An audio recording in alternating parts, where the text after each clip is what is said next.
Hi, my name's Melvin, and I see in calculus.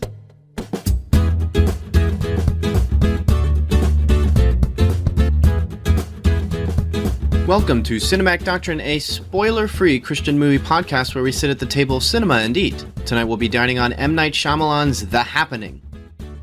I'll admit that I'm largely reviewing this movie to take a break. For the last 5 episodes, I've been going gung-ho with study, scripting, patient rereading, and editing, and while it's all fun and dandy, and doesn't actually take up that much time, mentally it's a headspace that I don't like to stay in very long. I love watching movies, and to treat it like work all the time can be taxing, and I think part of that was due to the movies I was covering. They demanded comprehensive discussions that were well worth 15 to 20 minute long episodes, but I don't want my entertainment to become work, even if I'd love to do this full time.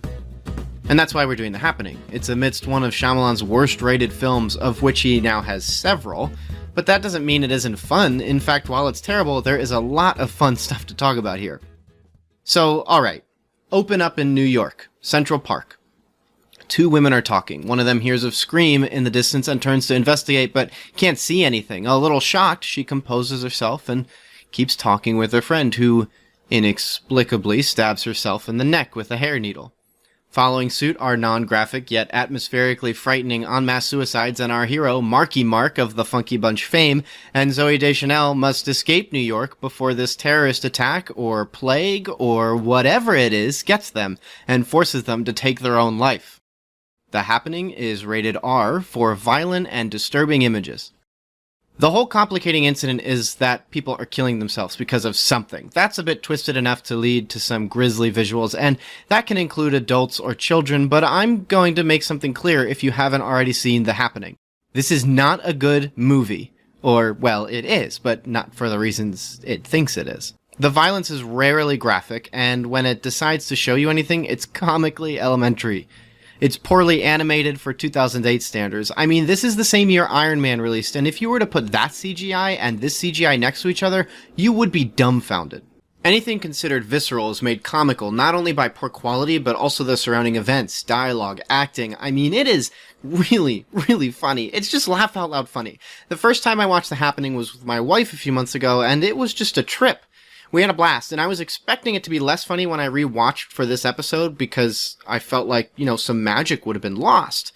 Or, I was watching it alone. So many factors that would make something like this funnier were now stripped. But then I watched it again, and I was just in stitches by myself, laughing like a lunatic. Just amazing. I mean, let's start with the performances. They are wooden. They have more personality than a broken twig, but only just reach the character qualities of driftwood.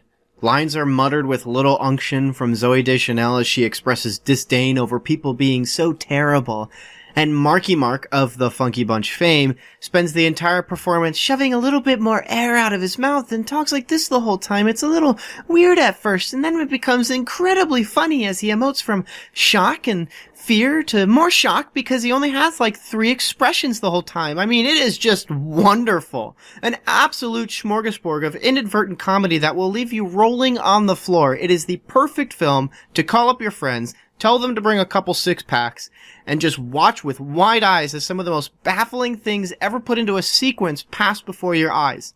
Even structurally, the film doesn't seem to balance itself at all. The characters talk about why this event is taking place. What is it in the air that makes people kill themselves?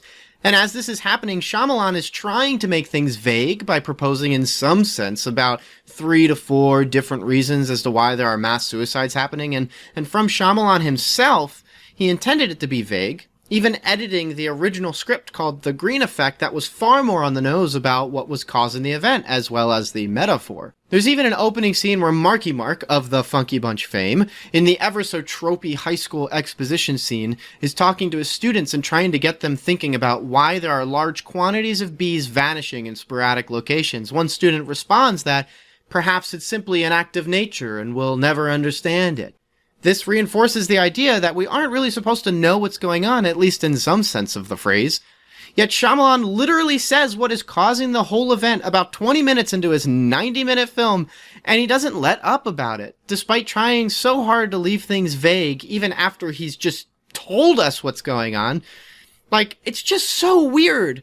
Why would you do that? Aren't you just going against what you're trying to do? And the fact that he tries to convince us it may be something else, or he's planting seeds of like, well, different people are thinking this. No, he can't even help direct us exactly where he originally intended with the green effect, even though he said that that was more on the nose. I mean, is the happening really all that vague, Shyamalan? Is it really that vague? And other than being absurdly obtuse, there's also the audacity to the way Shyamalan commits to certain plot choices. There's a particular scene containing teenagers that, while Shyamalan is over there saying how he wants to get gritty and dark to emphasize the point he's getting at, which by all means, I am all for that. It demands a certain consistency with a project to make something like that work, though. But because of how inept the production is, from strange dialogue about the Brad rap that hot dogs get despite their cool shape and protein, or buying a completely superfluous bottle of cough syrup, to the poor visuals containing a lion attack in a zoo or slow-moving lawnmower, this scene comes across neither as grisly and effective, nor offensive and repugnant. It comes off like the greatest punchline ever told, a true success in cinema, a tour de force of comedic proportions as a one-act stage play masterpiece. Bravo, Shyamalan! Bravo! And maybe it's just me, but alongside the wonderful accidental brilliance and hilarity of the happening, there's also a forgettable quality to the film as well. There were things that over and over I came to realize I had just completely forgotten that it was in the film, and you know what? That's kind of the coolest thing in the world. I got to rewatch scenes for the first time again, and while most would attribute forgettability as a negative quality, I think ultimately this film has benefited by its otherworldly ability to completely vacate the memory banks of my brain. No, I'm not here to bash on the happening, because for all this negative talk, I think I've made it clear that in the end, among its repeated failures, it's a very, very entertaining movie. A lot of that also has to do with the premise conceptually, which, although fails in execution, can't help but bring other things to mind. First and foremost, at its core, the happening attempts to join the congregation of cosmic-style narratives out there. From the early romantic writings of Edgar Allan Poe, archaic yet populated world of H.P. Lovecraft, the evolution into paranoia horror of John Carpenter, and eventual development into the very modern views of nihilism and existential fear that, ultimately, humanity is either incapable of responding or understanding the world, or in the cosmic sense, comprehending the purposes of higher beings. Now, it's no spoiler to mention that there isn't a cosmic higher being present in the happening. However, it's clear that Shyamalan is being influenced by this string of creativity, attempting to tell a story about some sort of unknowable, borderline supernatural event that impacts humanity in a frightening, never-before-seen way, and I can't help but give credit for an attempt. It's a sign of creativity, and sometimes creativity is so unbridled it lands in the camp of arrogance. And I think in some respect there is a large segment of Shyamalan's career that one would agree is, by and large, arrogant art. A bit of this can be perceived when listening to making-of tapes of the happening. From a focus on shooting sequentially, the strict regiment regarding how the script will be interpreted, and even how Shyamalan talks about the film before and after its release can seem a little jaded. I think it's important for someone to stand by their work, so I'm not against a creator's choice to make what they want insofar as it isn't sinful or offensive or mean, but it's also important to look at one's work with a healthy sense of skepticism. It's important to recognize its imperfections, and I don't know if that was the case for Shyamalan around this time. For instance, 2 years prior to the happening, we have the release of Lady in the Water, which comes off the tail of about 4 consecutive financial hits. The Sixth Sense, Unbreakable, Signs, and The Village, with The Village being his lowest rated film at the time. Yet, despite having only one critical failure, which The Village has been reassessed by many critics in some circles, Shyamalan has a scene in Lady in the Water where a bitter, angry film critic is unwittingly killed for no other reason than he was a critic. It's bizarre and not only tasteless, but also poorly executed, and perhaps one could argue that's a meta subtext. But looking at Shyamalan's missteps, there is no other way to look at it other than an arrogant act of disillusionment. And Shyamalan has commented on this scene in Lady in the Water, saying that it's part of the storytelling motif of ignoring naysayers and getting to the point of creativity, to simply focus on getting things done despite what others might think. And while I agree that that's a great way to finish a first draft, that's not a great way to produce a finished product. There's a reason authors employ beta readers, or scripts go through intense edits, or public speakers rehearse and edit their presentations. It's a humble acceptance of imperfection that ultimately leads to an improvement in not only the work that they're doing, but their character as well. And this is heavily countered by his comments regarding the difficult relationship he has had with critics and audiences. When asked about whether he had grown thicker skin over his strained and often tested relationship, he responded that vulnerability is the essence of strength. And while there's truth to that, in what way is it vulnerable to simply discard criticism, to passively target naysayers of your work? Vulnerability is a matter of openness, a willingness to be accessible, and to avoid or reject criticism is to put up fists ready to swipe or parry anything from coming too close. So what are you really saying, Shyamalan? And then we have The Happening, the main inspiration for this discussion, which by sheer chance lands in the so bad it's good camp. From being just comprehensive enough to follow a narrative trail, yet funny enough to laugh at the myriad of mistakes, you can't help but admit that it has endearing qualities to make you go, "Aw, that's cute." I'm teasing, of course, as there are some legitimate good qualities in the film, such as the way Shyamalan paints certain scenes, most notably when people are driving away from a pub worried that the supposed toxin might be closing in on them, or a later scene in which our gang of heroes arrives at a crossroads and people begin arriving from all sides. There is greatness hidden that isn't simply unintentional humor, and maybe that's the most painful thing about these kinds of films, especially when coming from the same director as Unbreakable, which is quite brilliant. I guess what I'm saying is things could have been worse. He could have made something so terrible that people wish it didn't exist, or even disown the film like Marky Mark of the Funky Bunch fame, who publicly regarded the film as bad and said, "You can't blame me for not wanting to try to play a science teacher, at least I wasn't playing a cop or a crook." Then comes 2010, which, as you may know, is the release year of his most vilified work, The Last Airbender, which actually is disowned by an entire population of geek culture still livid about his poor attempt at adapting the great animated series Avatar: The Last Airbender.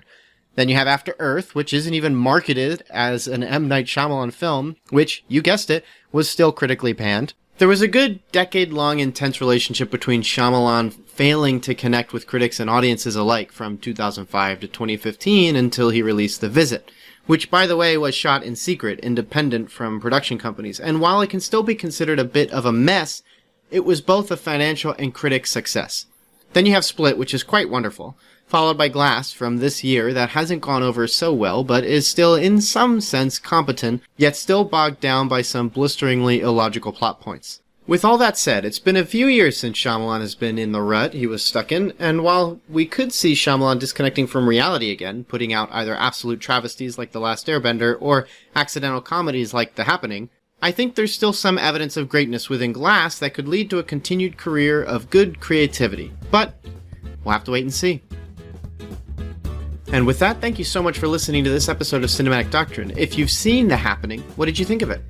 Have you started to find the hidden comedy genius of its 91-minute runtime, or do you find it so stupid you can't stand a single second of it? Let me know with an email to cinematicdoctrine@gmail.com, or if you're listening at the Cinematic Doctrine website, feel free to leave a comment below. Also, if you're on Letterboxd, I have a list compiling every movie reviewed on Cinematic Doctrine with a direct link to those episodes, so feel free to check that out. Also, I'll be making a guest appearance on another podcast called War Machine vs. Warhorse, a podcast where we take a recent film, talk about it, then talk about two older films with similar themes and motives. We'll be recording very soon, talking about David Robert Mitchell's Under the Silver Lake, who, if you'll remember, was the director of It Follows, the first movie I reviewed for Cinematic Doctrine. Following that, we'll be talking about Shane Black's The Nice Guys and Brian De Palma's The Black Dahlia. One question we'll be tackling is, what is it about a missing girl, in particular in Hollywood lore, that makes for such a hook with men of a certain sized ego? It's going to be a great episode, and I've had a blast preparing notes and discussion topics. Hopefully you'll give us a listen. And before I lose you, be sure to check out Cinematic Doctrine's Facebook page for daily updates on my shenanigans, as well as movie news and semi-daily movie deathmatch where I pit two films together and you decide who wins. Next time, I'll be reviewing Danny Boyle's Yesterday. Until then, stay cool.